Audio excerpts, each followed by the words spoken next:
Have you ever wondered why the bride and groom aren't supposed to see each other before the wedding? We're about to find out. Welcome to the Boise Mobile DJ vlog, video blog. And let's just dive right into it, all right? I have some notes I'm going to look down here while I tell you guys. And I did a lot of research, but I actually encourage you to go do some research and try and prove me wrong because I'm not going to go and say that it's an end-all be-all right here.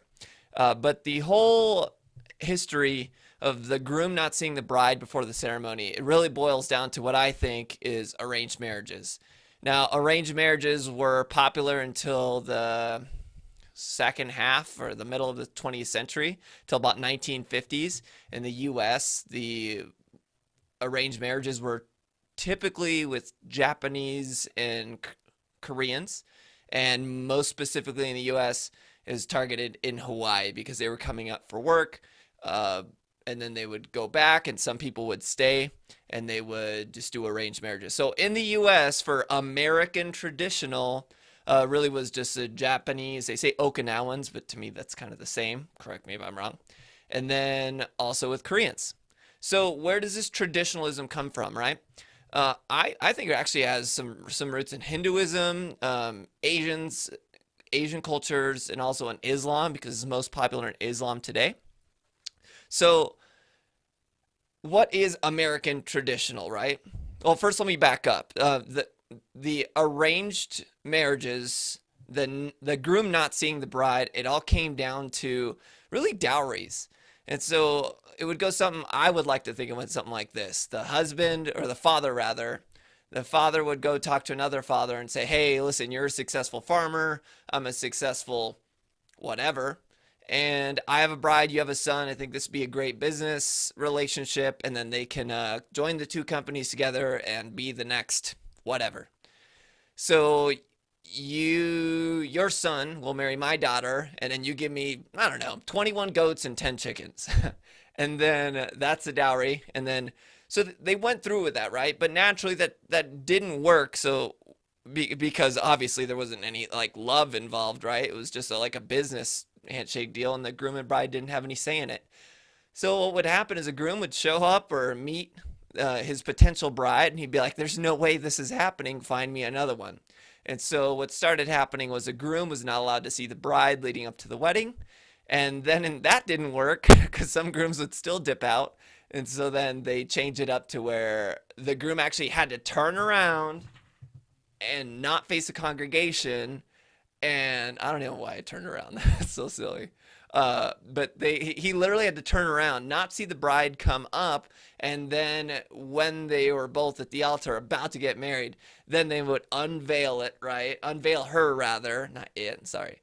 And then at that point, the groom is just, what are you gonna do? You basically have to marry him like right then and there. So that's really the origin of the groom not seeing the bride. So if you're not doing an arranged marriage, then I see no point in not seeing the bride before, especially with how chaotic a wedding can be if you don't have the right vendors. So I really suggest that everyone just do first look pictures before the ceremony, and then that way you don't have to do pictures in between. Another issue that you should talk to your photographer about is first look pictures. For my wedding, I got married this June. I work with Two Photography with Francis Corkill, who's on my podcast. You could check that out on YouTube. And, we did first look pictures, and she did a marvelous job staging it. And I loved the pictures that she gave us. Like, take a look at this one. I loved it, man. It was just, and this one too. I had such a great time. And then also our guests had a lot of time because we did all our pictures beforehand. Then it was ceremony, and then we moved straight into the reception, and we got to dancing as soon as possible. So really that's a win-win. So if you're thinking, I want a traditional wedding, you really need to question what it is that you think is traditional, and does that match up with your religious preferences, your arranged marriage, your alleged arranged marriage, or what you have going, your limitations with your budget or venue or photographer or DJ or whatever limitations you have. But you have to do what's right for you. So throw away this is my suggestion, throw away what you think is traditional and just start doing what is you, as in you guys, the couple that's getting married. Now, I did do some more research, and I found out what is American traditional, right? Because these arranged marriages aren't American traditional.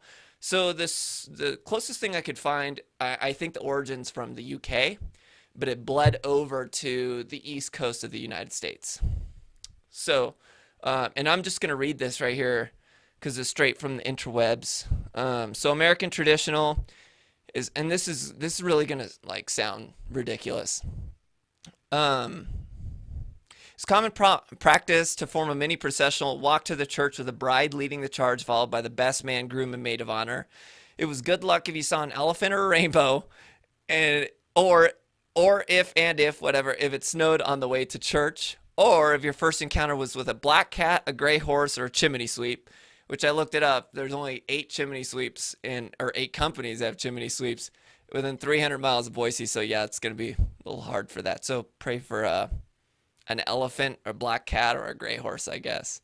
And then so it was traditionally bad luck, air quotes there, right? If it was windy, bad luck. If you saw a pig, bad luck. A clergyman, a lawyer, law enforcement, and then also no crossing of running water. And if you're, you're getting married downtown, you go across water because, right, you want a traditional wedding, and you're crossing water and you're marching with your mini processional in the morning. Then you got to take an object. The groom takes an object out of his pocket, and which I could only assume he'll have something to throw in. He has to say, "Bad luck cleave to you," and he throws it in the running water. So that's traditional, which I said it without laughing, I think, but to me that's just ridiculous. So the takeaway really is, if you don't want to see the bride before, I get it, but then you have to also realize what's going to happen with your guests. Because if you want a fun wedding, and I don't know, I haven't met it, I haven't worked with anyone that doesn't want a fun wedding. I always ask what they want to do. Like, what are the four, and this is on, you can go to boisemobiledj.com/blog and look up what 4 words are. The 4 words are words that I always ask my clients. If you could describe your wedding only using 4 words, what would they be? Fun is almost always on them. I mean, it's always like 95% of the time they'll always say fun. And what people lose track of is those 4 words need to apply to themselves, their weddings, and their wedding, and their wedding guests. So if their guests aren't having fun, the wedding isn't fun, right? Okay. So the takeaway is, throw away what you think is traditional. Just do what is best for you, and just make it fun for everyone. Just plan your wedding from your side, from the guest side, and just the overall arching wedding and wedding reception and all that. Remember that it's a party. It's supposed to be fun, and have your vendors work for you. I have a whole bunch more tips that you can see and read on my blog at boisemobiledj.com/blog.